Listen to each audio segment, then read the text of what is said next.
What is up, everybody? It's the Split and Twigs crew. We're here with Chris. He's going to be our beautiful hockey player over here. He can't hear – well, he can hear us. We just can't hear him yet. We got Will and Chase with us, beautiful people that they are. How are y'all doing? They can't see us. The point is, I asked, how you doing? Well, we're doing there good. we go. Besides my hair looking like it's greasy because I just got off the ice like 10 minutes ago. Yeah, we're doing good, and I have the hiccups. So, yeah. I can't wait to see how this goes. It's been a fun-filled, rushed morning. We were filming commercials all morning on the ice. You know, we have a show now. We have a show at 3 o'clock. But who do we have coming on today? We have Krisztian Nagy. He plays hockey over in Budapest, Hungary. I know Krisztian. I've known him for a while. He's a really, really good hockey player, and he's a really good kid, as I billeted him for about a year. So, Background. Yeah. So we're a little slow today. My bad. Yeah. As you guys have probably noticed, unless you don't care, we have a new background. Yeah. You need some volume, Chase. I just said I was at the hockey rink. I was at the ice rink, and so I was sweating, and I haven't taken a shower yet. Here, Sandra, catch me in my next episode at 3 p.m., and you'll see how luscious my hair will look. I swear to God. What a nerd. So as we announced on Tuesday, we're now sponsored by Blade Tech Hockey, also as well Infamous Hockey and West Coast Hockey Company. A big shout out to Infamous Hockey. They had a youth team go out and play in Erie, Pennsylvania, and they actually brought home some hardware this weekend. So congratulations to the boys winning a trophy. And without further ado, I'd like to introduce everybody to Krisztian Nagy coming all the way from Budapest, Hungary. How's it going, Krisztian? Welcome in. Hi, thanks for having me on the show. Awesome. Well, why don't you tell us a little bit about yourself, where you grew up, and a little bit about your background. So we just started a little chat with you guys before the live started on. Mm-hmm. And well, where could I start? I started ice skating when I was about like 4 or 5 years old. There's a huge ice rink, which is called like one of the biggest open ice rinks here or open ice places here in Hungary. And so I got a pair of skates from my parents for Christmas, and then when I tried it out, I really liked it, and afterwards, I think the team where I play now, called MOTS Budapest, started to look for young players like I was, and then I recruited, and I couldn't stop since then. So how old were you when you first started skating? I would say around 4 or 5. I think I just had my last year in kindergarten. Oh wow! Yeah, that's kindergarten. So I actually have a question. It's not really about hockey, but like, what's it like being bilingual? Like, I don't. Like it's just interests me. Like, is it hard switching from language to language, like talking in English? Did you have to learn Spanish in school? They offered it, but I went around it. You would be able to answer this question if you would have tried it. Yeah, but it's something like Bill knows when I went there, it was a little bit hard for me to express myself the way I wanted. And then since then, I was able to pick up a lot of words, and I've been in multiple situations where I knew how to put the sentences together. So that way, it started to get a lot easier. And then afterwards, when you're getting very much familiar with every grammatical part and with the words, then afterwards you're not even needed to translate anything to your own language because it comes natural. So it goes like that. Yeah. All right, so since we're talking about the differentials in language and the bilingual, Krisztian, you're gonna give Chase a little education here on Hungarian, okay? I'm gonna stand up because I'm representing the jersey that you gave me when you played in the World Cup and won the silver. But I want you to say the word that's on it, and so try to teach Chase how to say this. All right, so what does this say on this jersey? It's the name of the country in Hungarian. How do you say that? Magyarország. All right, Chase, it's your turn to practice. No, Try it. You and Krisztian, go ahead. there's no way I'm going to be able to say that word. Try it. You can split it to two parts. Like one part is Magyar, and the second one is ország. Magyar, or is that? I don't know. Yeah, it's getting there. That's hard to say. Yeah, because there are two different letters, the G and Y. That's a soft G, and we say it like J. And then the S and Z, it's the same as yours, so S. But getting together, it's quite hard to like hear the differences because you're not familiar with these different sounds. So it's very hard to pronounce it for you guys. I think the best part, if I remember when you were living with us, Krisztian, is we're talking about the different languages. You used to play video games on the laptop computer with all your friends back home. And to hear you talking in Hungarian and sounding like you're yelling at them all the time was just hilarious, man. That was a good time. Yeah, I was getting frustrated because of the network problems. Yeah. So I get so mad at playing Rocket League, because my controller has stick drift. So like it pushes it up. So like when I'm trying to do an aerial or something, it'll push me down, and it makes me so mad. I lost my crap the other day because I was in a Rocket League tournament, and we literally lost the game because my controller stick drift brought my car down. Hey, so Krisztian, we got a question out for you from Sandra Murray, who's one of our viewers. What is the weather like in Budapest? And do you have outdoor rinks in Budapest in the winter time? Well, I actually grew up on an outdoor rink. If you've been hearing about the sports news about soccer, there's a huge rink that was built here in Hungary, Budapest. It's called the Puskás Ferenc Stadium. Did you catch that? Go ahead, man. I'm sorry. You should have heard about Ferenc Puskás. He was a very famous soccer player back then. And then next to that stadium, where I actually go for training in the summertime, it's called the Kis Stadion. So it's like a small stadium. That's the name of it. And that used to be an open rink for us where I used to grow up. And then now they put over like a tent, so you can skate there for, I think, until the end of June. So basically nowadays, since the government started to put so much money into hockey, everybody built those like those tennis tents, like when they are playing tennis in the winter time.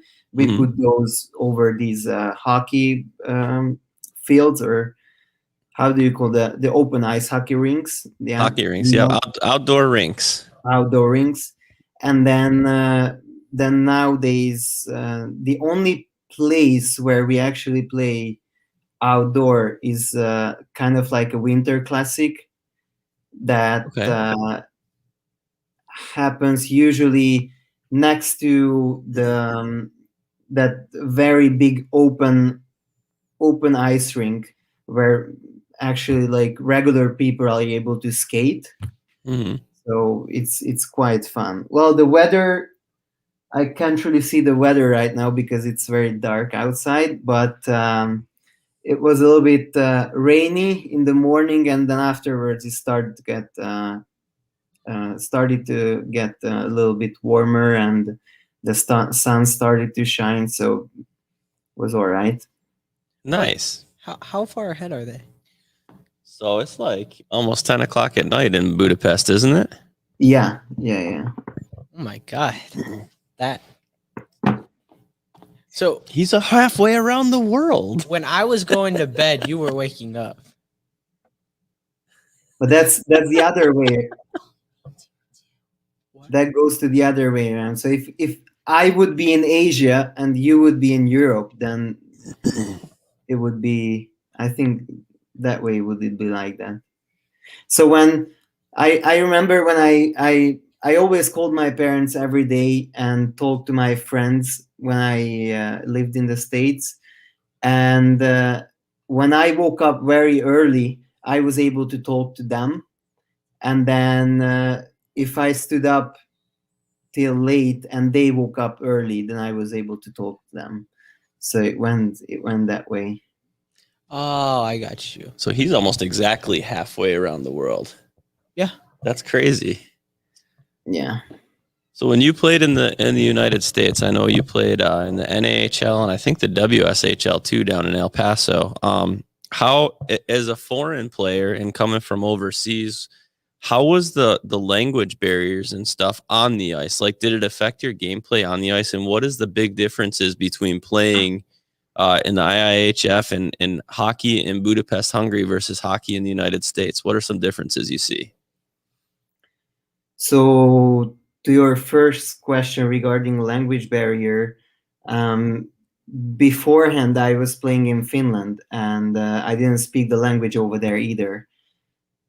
I didn't even speak that good English when I went out there because I was like 15 or 16, if I remember correctly. And then I started to go to school with the native English people.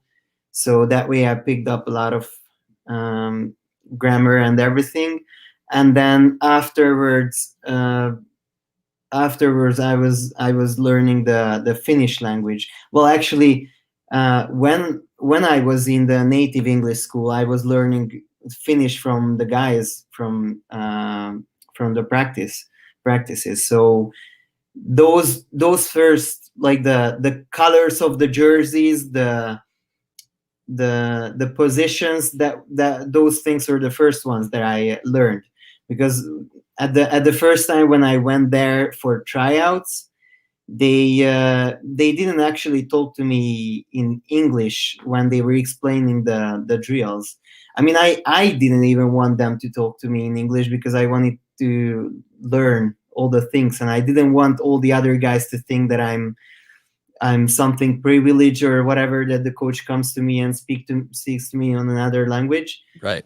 So slowly I had to pick all these things up, and then it's kind of explanatory. So there aren't too many words that you have to say on the ice, because you probably are out of breath and you wouldn't be able to say sentences. So it's basically just like to the middle or leave it behind. So those short ways to understand each other. And I just asked them straightforward what to say when I want this. I want them to do this and that, and they told me. And then afterwards, when I went to the States, well, since I knew all those words, what we used in Finland in English as well, that way I didn't have to learn too many things on the ice. The only thing, when I was trying to chirp other guys on the ice, it was quite hard. They always came to me with language barrier, but it's quite embarrassing from them because I'm trying to speak your guys's or their language, and they're getting me back with the language barrier. So whatever. And then well, I think everybody was quite friendly, so it was very much easy to pick everything up. I even asked some of my friends, like for 2 summers I I was in Minnesota, in Minneapolis, Hmm. with my friends, and I always ask them to correct me when I'm making mistakes grammatically and I'm saying something stupid, because that way I could learn. I'm not taking that offensive. So they always help me, and then that way I develop my skills. And then I'm actually quite surprised that I'm able to speak this fluently right now, because I haven't been using the English language this way.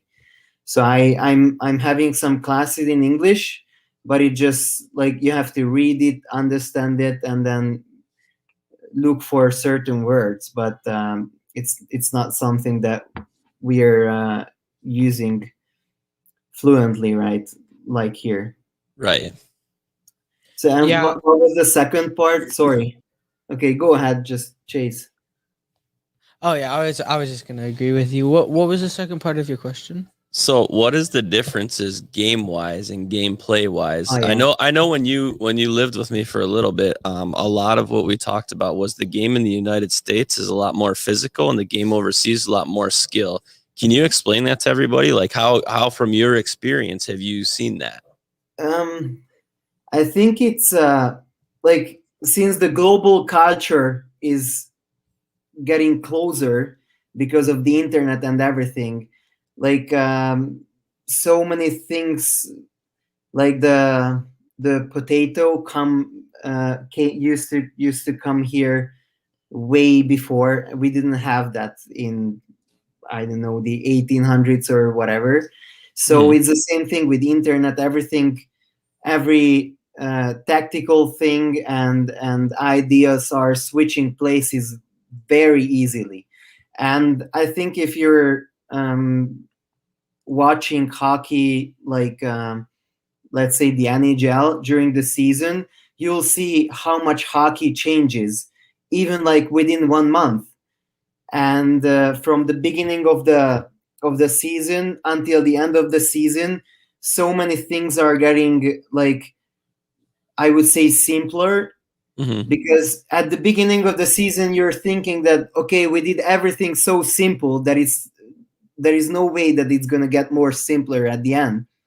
And then everything shrinks down. I mean, like, when I went out to when I went out to Finland, the skill part was a lot different regarding to the Hungarian hockey. Mhm. Obviously, they're more skilled. They're learning all these technical things way before I did, and then I had to pick up those parts. Well, when I was before that, when I was here in Hungary, I always played with older guys, so I got used to the physical part and playing against bigger players. But when I faced players in Finland that were able to do such things that I didn't even know that were existing, Mhm. like the lacrosse thing, you know? Oh, the Lacrosse. Savet Yeah, or yeah, the Michigan. Oh, the Savechnikov move where they they yeah, yeah. skate around, put it on there, and kind of dip it Yeah, around into the it's like net. a natural thing now. And back then everybody was it's we used to, or they used to call it lacrosse thing, because they used to play a lot of not lacrosse, something like a floorball move. Yeah, because they used to play a lot of floorball in school, and Mhm. that's the way how they practiced everything like that. And then so when the first thing I remember, I was in Turku in 2014, and what is the name of that guy plays? I think he plays. He used to play in Minnesota. He's a Finnish guy, and he did that, or maybe he plays there right now too. I'm not sure. And he Mhm. did that move during the World Championships against the Russians. And nobody imagined that anybody would do such a move, like even on a regular game, against a club team. And he did it in a World Championship game. So that way that shows how much skillful those Nordic countries are. Hmm. And then hi Tim. and then at the time when I moved to the States, the leagues were so like, let's say the USHL was the first league, the NAHL was the second league, and the third league was the WSHL. Or I wouldn't say the NAHL was the second league. I would rather say that one of the most skillful guys played in the USHL, and the prospects as well. And the ones that were willing to give up money and fame before school were trying themselves out in the NAHL, because the only way to go to NCAA schools was to go to the NAHL, basically. I think from like nowadays, some players from the USHL are going to NCAA too, right? Yep. So there's a lot of them from the USHL. Yeah, they're making NCAA. contracts. Yeah, they're Right. making contracts so that they are not getting money, and that way they're able to go there. Yeah. Mhm. Okay, so at that time it wasn't like that. That's why most of the guys that played very skillful, they played in the USHL, and then the hard worker guys, so the grinders, they were playing in the NAHL. Well, yeah, obviously there was a very very thin line for really skillful guys. I wasn't one of them. I know, and so I remember when we had our pre-games before the season. The preseason games. Yeah, the preseason games. I had to get used to the smaller rink, because in Europe we have, I wouldn't say way larger, but at the time we had way larger rinks, and then so that was a big difference, and also the hybridizing. I remember that we had hybridizing in the NAHL when we didn't even have hybridizing in the IIHF kind of leagues. So that was one of the differences. And the other thing, that tactically, so when the most important tactical thing was dump and chase at the time, I think in the NAHL. At least that's how I felt. Mm-hmm. And I remember that I was always complaining to you, William, that every time when I went over to the red line, I had to dump the puck and chase it. And well, I didn't really like it, because what I learned in Finland is that if you have the puck, then you're controlling the game. And the more you're having the puck, the more you're controlling, so the outcome is favorable to you probably at the end of the game. Mm-hmm. And mostly I think it was because of the technical part of the players, so the skillness of the players in Finland. And then going to the States, when we had a lot of strong guys, but they weren't that skillful as Finnish guys. It was probably the most easiest way to play. And then so doing that was very much hard for me. Mm-hmm. And yeah, afterwards, when I went to, or I got traded to the WSHL, there we had a very good team, because that team was known from contracting or importing players from NAHL or USHL teams, and they won the whole league, I don't know, one or twice. in a row. And even that year when I went there, they won the league. I just left to the World Championship, so that's why I didn't stay with them. Yeah. And over there we had very skillful players, but obviously they were playing in that league. So I was, because we didn't have something that others had in the NAHL and the USHL. Right. So it was very hard to, like, certain points when you're getting failures or getting negative feedback from life, it's very hard to not to get into that thing emotionally and try to look it from the outside. Because obviously when I was there, I didn't really think that way. So I wasn't saying that I was missing something. Obviously all the time people are trying to blame everything on other people, instead of doing some things better, or thinking about those kind of things that they were failing before. I think I was very young at the time. I didn't have much experience besides those Finnish experience, and the States is a very much different country and culture compared to the European culture.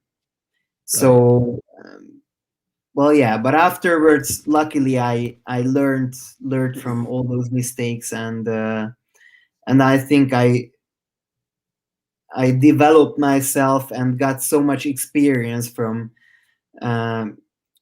experiencing all these different kind of negative things that I was able to build on those. Right. So I'm gonna turn it over to Chase here in a couple minutes, but a couple last things I want to mention real quick. I know you talked about the difference in the NAHL is they play a lot of dump and chase and not, giving you the opportunities to drive the puck down the ice. But, you have proven that you are a very competitive hockey player. I mean, one of your seasons you played 19 games and had 40 points. And when you were down in El Paso, even, playing in the WSHL, 15 games and 26 points. Those are impressive numbers. And, I'm very proud that you went back to Budapest and that you're doing very well and playing professionally over there. Thank you very much.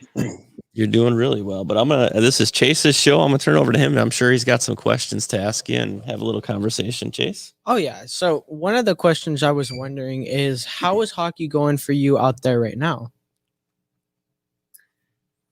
Well, I think we are very lucky here in Europe regarding the COVID situation right now, because some of the leagues shut down.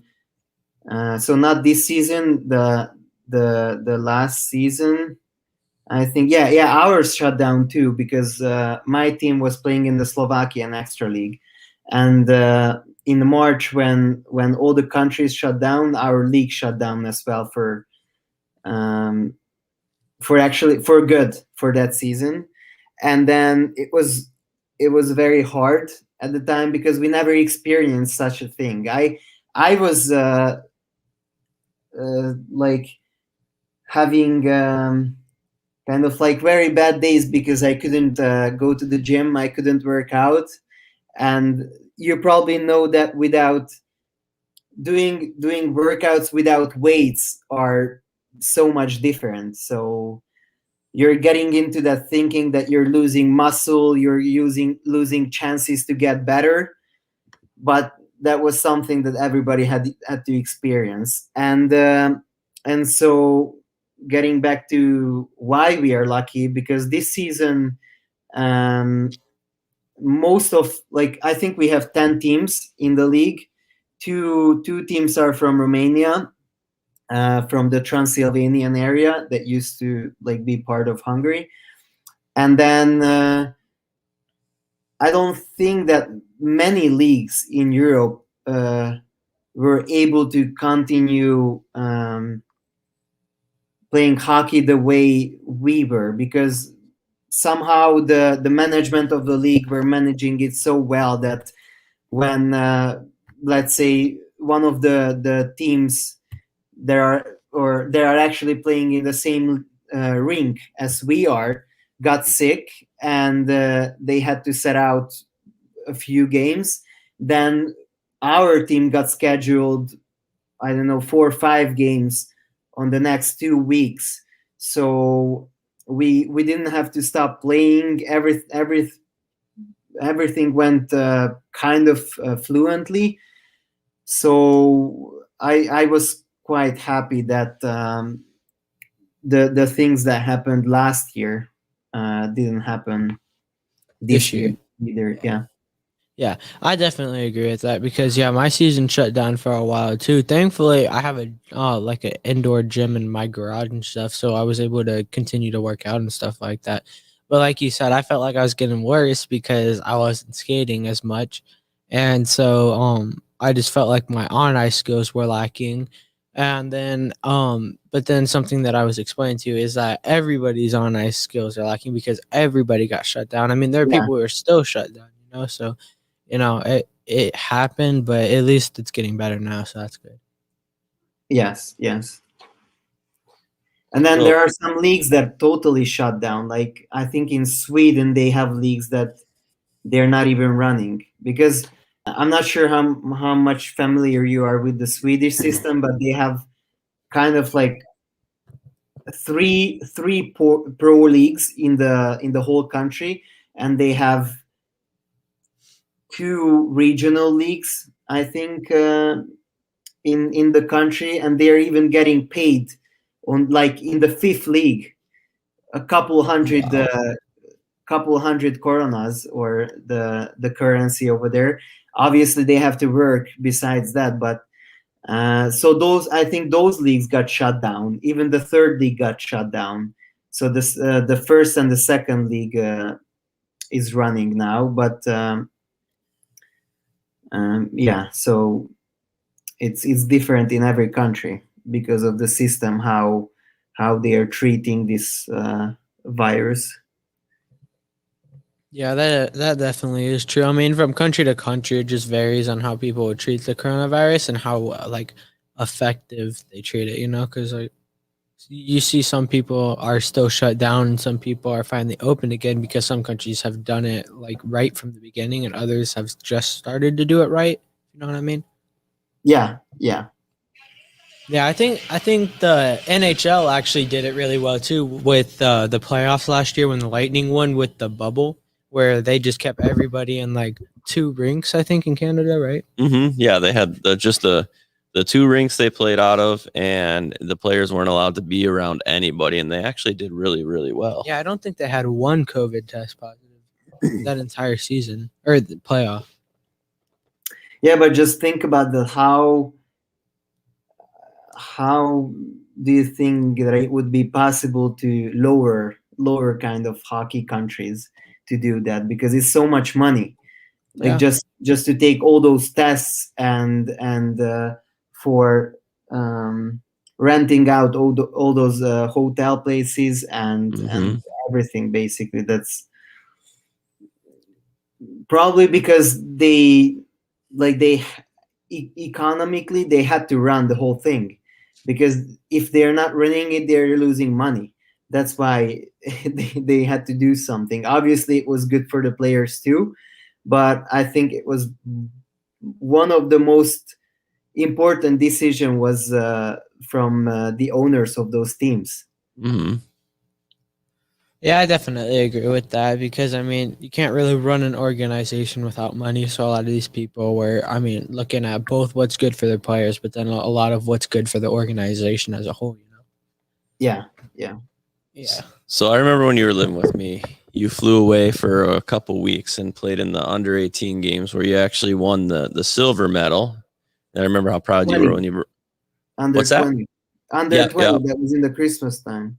So 18U World Tournament just wrapped up. The men's tournament is coming up. Is Hungary have a team they're fielding for this tournament coming up, or do you have any knowledge of that? No, because we are in the 2nd pool, so it's Division 1A pool. Okay. And and last year we didn't have a world championship. This year we didn't have a world championship, so that way none of those teams that are competing over there in that pool were able to move up, and none of the ones that are competing in the A pool, so like the Okay. best countries, were able to move down. So yeah. So what's it like in the IIHF playing on that stage? I mean, when you played and you won that medal, what's the atmosphere and what is the feeling as a player on the ice getting that medal hung around your neck? Like how was that experience for you? I think obviously it depends on how like big is that tournament, because the U20 division, that was a U20, so it goes like division, the A pool, division 1A, division 1 B, and division 2A, and we were in the division 2A because when you're playing U18 and U20 IIHF tournaments, you have less countries in each pool. I'm not sure how many countries are in each pool, but on like in men's level, there are 16 teams in the A pool, and then I think 5 teams in one of those levels. So when we were playing for that U20 Division 1 A pool tournament, it wasn't one of the biggest tournaments for us where we played, and the other countries that we played against weren't one of the top countries, so we were kind of expected to win that tournament. But I would bring another thing out, which was in 2013-14 season, we had the Division 1A pool men's tournament in Krakow, and we won the silver medal over there too in Poland. That was a way bigger thing, obviously, because that was a men's tournament and we were able to move up to the A pool.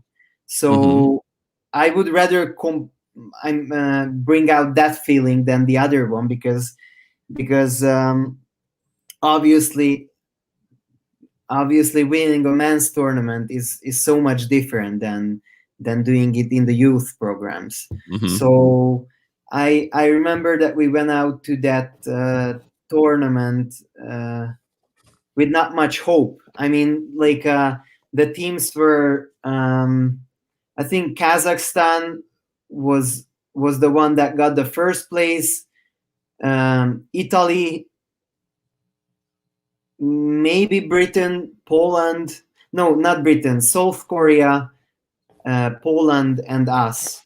And everybody was saying that we were not gonna have any good positions in that tournament because we are missing players, and it was kind of like a change between the old players were going to, or they retired last season and they brought some new players in. That was, I think, the first or the second year of my pro career. So it was a new experience for most of us. Right. And then I think the success came from the underdog position, because I think if you're told that you're gonna win anything that you're starting, like a tournament or whatever, I think it's a lot better position to start from an underdog position, because you don't have any pressure on yourself. You're just doing whatever you can, and then you'll see what's gonna happen. Obviously, those things are like when you're the underdog are going to happen the best way, I think. And well, that way we were able to beat all of the teams except Kazakhstan, and then that way, so the first and the second team, the countries, the first and the second countries are moving up to the A pool, and that way we moved up. And well, that was quite something. I mean, at the time, so like when you're getting into things and you're straightforward successful in something, then you don't know how hard you have to work for those things, because if you jump into that thing and you're not feeling the pressure, the pain, the negative thoughts or whatever that comes with losing, then it's very hard to evaluate the positive thing, the successful things on the right position. And that happened with me, because that was the second tournament of my career. And so moving up for the second time with the team Hungary, that was quite something. And afterwards I was actually expecting some kind of like that in the near future, and since then it didn't happen. So having all those Hungarian fans in that huge rink, I think I showed videos to when I moved to you, Bill. That how did the first World Championship look in Hungary from that huge rink, and that was kind of the same thing. So I don't know, around 10,000 people in one rink. Half of those people were Polish, since the last game was played against Poland, and the whole tournament was in Poland, and half of the other fans were Hungarians.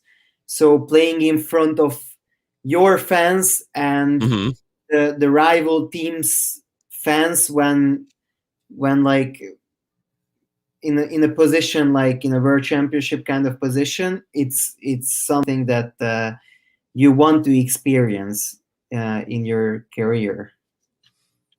Yeah, that's awesome, especially when you can show, your rivals and all their fans in the stands that you're the boss and that you're the best. Yeah.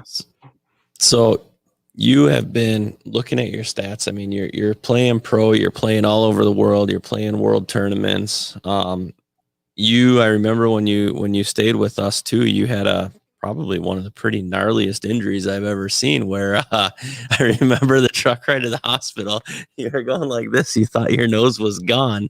So how, coming back in those first few games back from your injury where you got your nose cut by a skate, what did you do, or how did you overcome that fear of getting back on the ice in order to become successful and back into the pros and in the world championships again? I mean, Chase said last summer he had a pretty gnarly break on his leg, and that's something that he's overcame. But how did you overcome that?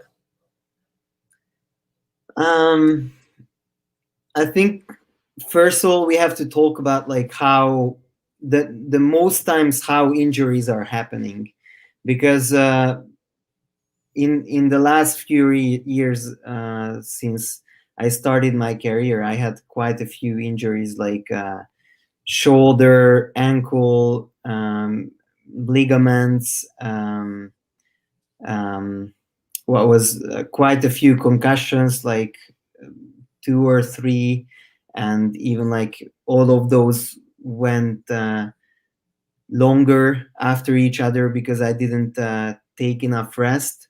So I think at first you have to put your health onto the first position, because when you're playing pro, it's very hard to like stay out for your rights, because from one side you're hearing the coach, the owner of the team, the other side you're hearing your parents, friends, girlfriend, and the team wants you to be on the ice the fastest you could, you want to be on the ice the fastest you could. Obviously your coach wants you on the ice, and with certain types of injuries which are quite objective, like the one you had, Chase, you're actually feeling that, okay, something is not right. You can't really hide the pain that you're actually feeling, right? Oh yeah, I mean, yeah, that I can definitely agree with that. And so when you're getting on the ice and trying to feel yourself after a long time, then after a little time, that you're feeling that you're getting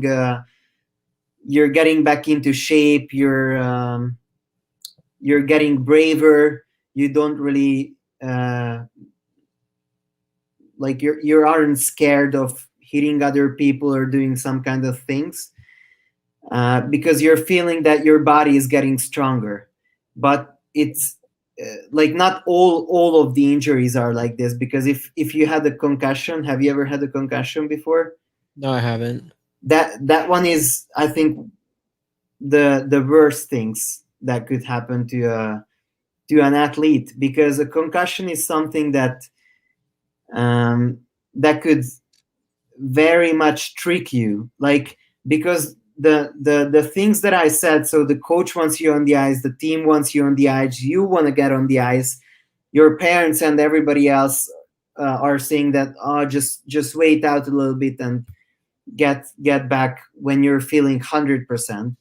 Then the way how you start to think is like changing your behavior. So when you have an objective injury, so like shoulder, legs, or whatever, then you can heal faster, obviously, if you have a positive mindset. And kind of the same thing with the concussion too, that you're healing faster. But if you're putting a cover or a shade above your actual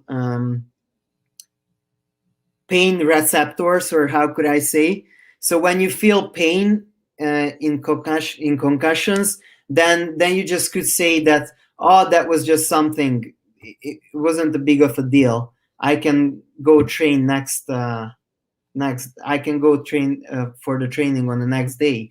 But if you train, or if you're pushing yourself too hard, then it's gonna put you back, like even into even worse positions. That's why it's I think it should be educated by the people that are taking care of your health, and I think those people should be hockey related, or at least related to the mindset of athletes, because it's so special regarding the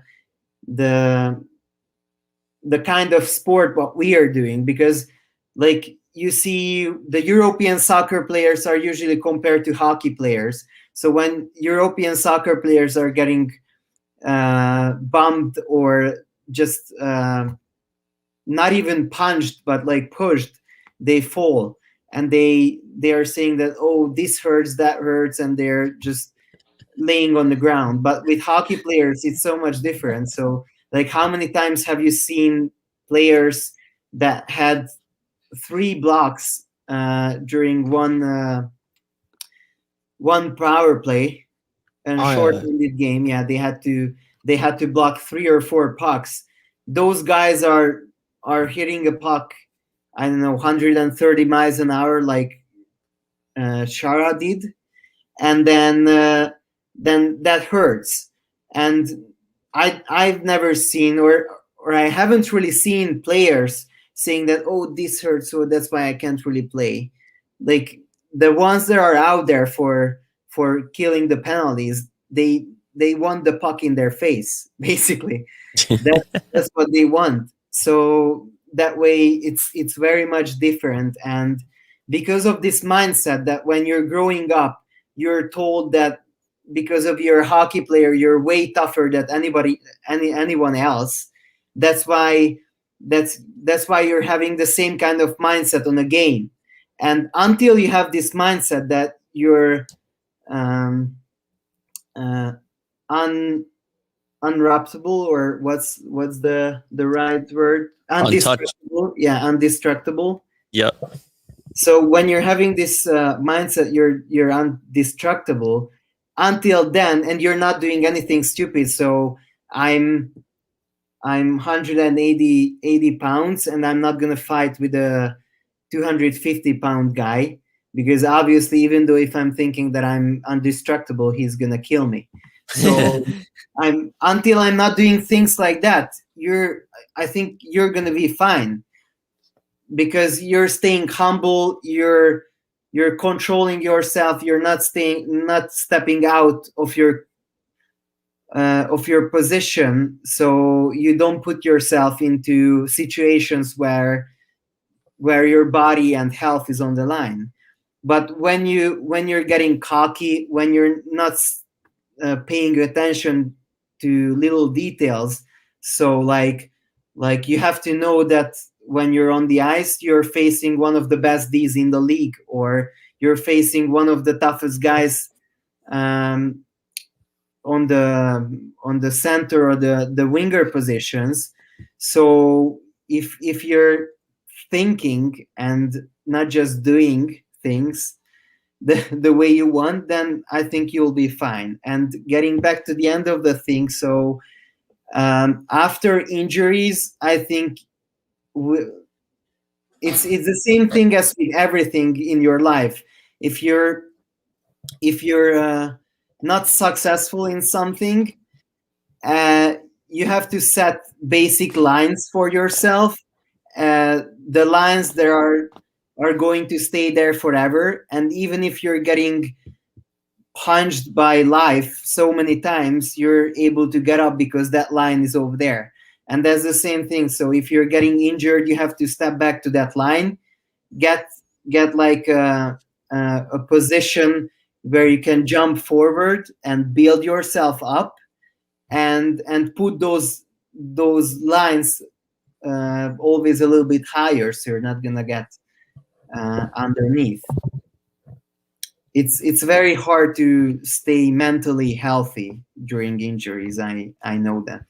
Yeah, it is, because you kind of go into a dark place because you miss the sport. You feel like you're letting everybody down, especially like high level players. So I definitely get the mental aspect of that. Yeah. So you played center, right? If I remember right, you played center when you played in the States. Yeah. So Chase is a center as well. So I got a question for both of you guys. What is your go-to face-off move to win face-offs? This is a conversation for you two that I'm excited to hear about. I'm a bigger kid. I'm like 6 feet tall at my age. So my go-to is to just muscle them away from the puck, just tie up. It also depends on which organization you're playing for, because if you're playing in the IIHF, you have to touch the puck first, and then afterwards, if you're touching the puck and you can't win it right away, you can tie the guy up. But in the States, you can do whatever you want. You don't even have to play the puck with your stick. You can kick it, I think, right? Yeah. So we cannot do that. So I'm trying to be very fast most of the times. Obviously, it depends on which kind of players am I playing. I usually try to analyze the ones that are stepping in front of me. So like if I have I'm left-handed, and if I'm going against a left-handed guy that puts his stick like on his backhand side, so brings it like this, then I'm always trying to go for his stick. But the way it's quite hard to explain it on the camera, but I always try to make a position where this is my stick and this is the other guy's stick, and if I put my blade down like this, he's not going to be able to push it, because he has to be prepared for what I do, but I know what I do. He doesn't know what I do. And then if he's very strong, then I just put my blade kind of like this, and it slips underneath his stick.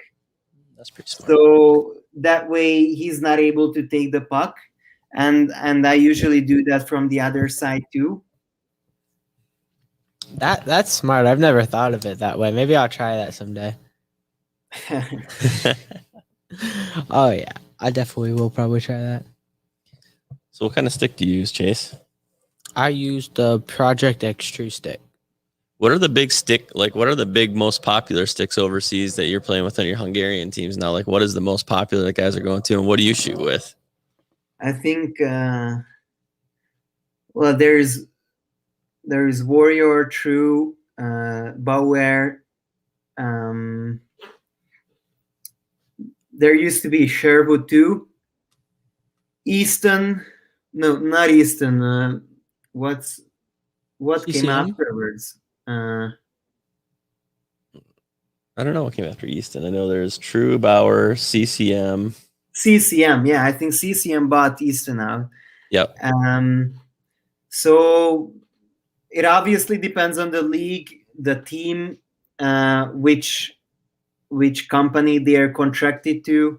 I know in Sweden most of the teams are contracted to CCM. In Finland they are contracted to Bauer. And then if we are getting to south from there, then it certainly depends on the team. Our team plays with Warrior sticks, and some other teams from this league are playing with Bauer sticks. The only thing what I like have you tried the True skates, the ones that are made for your feet? I really, really want to try them, but I haven't had a chance to yet. The only thing I've tried that is True Hockey is the stick, and I love it.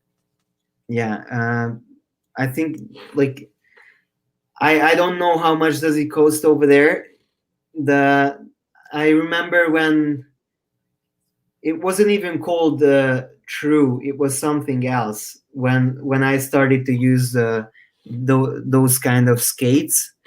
I really got to like them. It's so much different. Like my feet doesn't hurt in it, and the way how you are positioning yourself on the blades is different, because with Bauer skates I felt that I was very much aggressive, so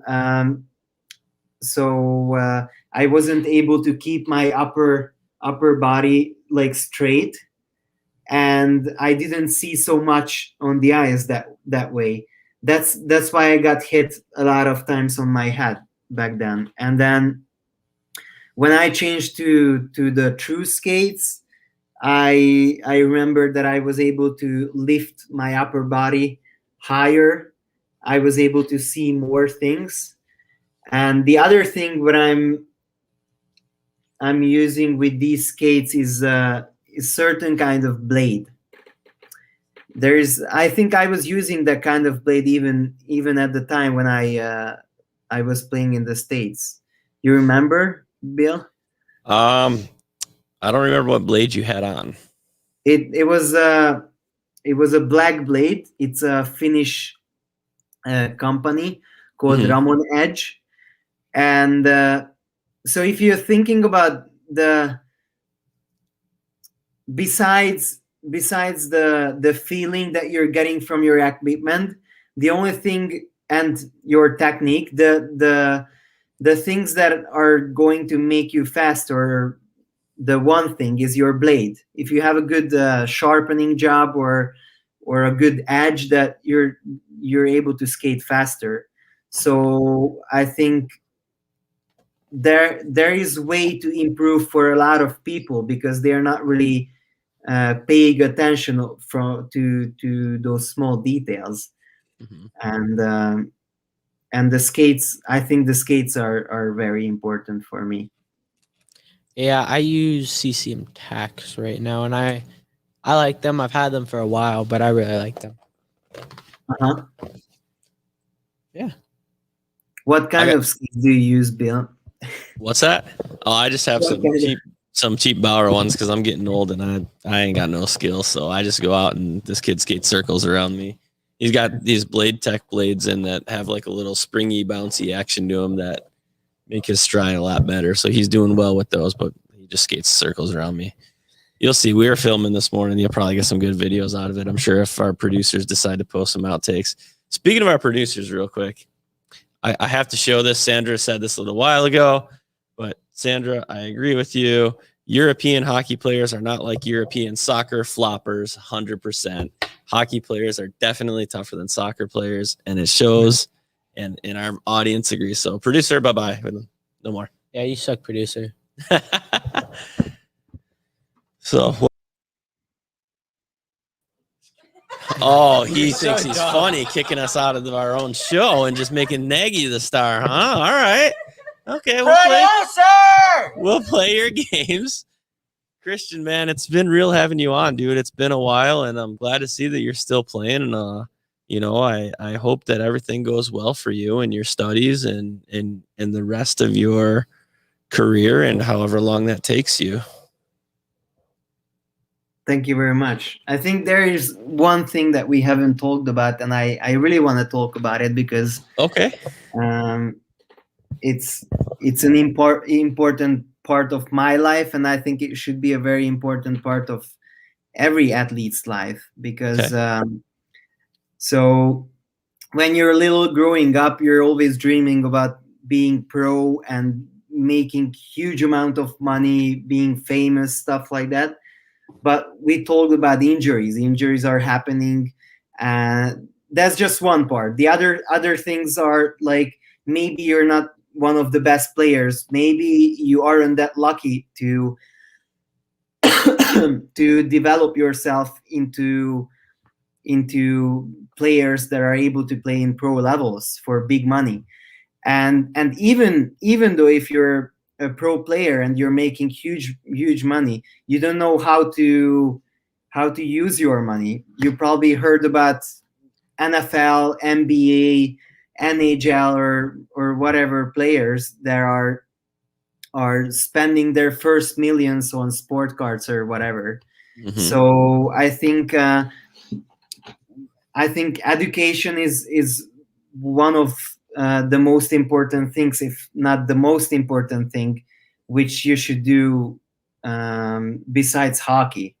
So growing up for me, education was something that I had to get over with because otherwise I couldn't play hockey. Mm-hmm. And afterwards, I wasn't even thinking about to go to university because I didn't feel that I was able to step on that level. But when you're at that age that you have to choose, or not even choose, like you have to do something else besides hockey, then you'll see that it's not something that is so hard to do. So then I think like, because you can't really do any jobs besides hockey, or you could, but just for yourself. So mm-hmm. So you can be a cop, or you can be a firefighter, or whatever. You have to work for yourself, basically. Right. And the other good thing is to study, because until you're playing hockey, and you're playing hockey on a level where they are paying your food, your apartment, whatever, and you can study for free as well. Like it's one of the best things. People are saying that college and university times are one of the best parts of their lives, because they didn't have to do anything else. They just did what they loved, being with their friends, partying, etc. And being an athlete and doing your studies is probably the same thing. You have to be an athlete. Like if you're an athlete, you have to stay consistent. You have to take care of your life, your health, whatever. So studies are something that like it's a yin yang. It can make a whole thing. And then at the end, if you're going to choose that you can't really continue playing hockey when you're 25, 6, 7 years old, then you don't have to start from the bottom, Right. because you have some education, you met new people, maybe one of those ex-classmates are going to help you to find some jobs and to study besides that. So I think education is a very important thing that you have to do besides playing hockey. Yeah, I definitely get that. Absolutely. Education is important. Everybody's hockey career, like we've talked about in the past, ends at some point, no matter what age you are.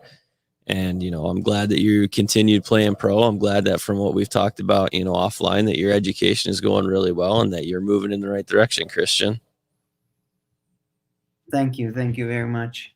Awesome. Well, we have another show to do here in about an hour. And I know that after filming all morning, I don't think we've even eaten yet. So I have to take a shower, dude. Oh, dude, when you said shh, I didn't know what was coming out of your mouth.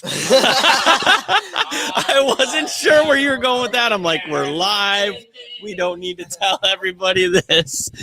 But, man, that was a lot of fun. Krisztian, it's been really good catching up, man. If you want to hang out after, we'll throw you down for a minute, and then we'll end the show and bring you back in. But is there anything you want to say to the viewers and everybody else out there? Yeah, just thank you for having me on the show. If you guys have something else for next time that you want to talk about with me or anyone that was watching the show, then just feel free to ask me. I would be happy to be on your channel again. And yeah, I would stay here for a little bit afterwards. So thank you. Awesome, man. All right, guys. Well, we'll say goodbye to Krisztian, and we'll talk to him here soon. No. Oh, Chase is terrible at ending shows, so you're probably going to get the most laughs you've gotten out of this entire show right now. Chase, apparently all the pressure's on you, bud. Okay, guys, thank you for stopping by into our podcast today with Mr. Krisztian Nagy. It was so amazing, and it was a blessing to be with you guys. Have an amazing day. Bye. Wait a minute. You actually did that good. Holy cow. Oh, wait. Wrong button. That was good, man. That was good. I'm proud of you. When did you become a big boy? He just wants to take a shower. He wants to go take a shower. All right, everybody. Thanks for tuning in. We got about an hour break, and then we'll be back live here with Jerry Rollins, who played alongside Wayne Gretzky, and Chase has to go shower between, apparently. Bye, guys. But thanks for tuning in, everybody. It's been great, and we'll see you here in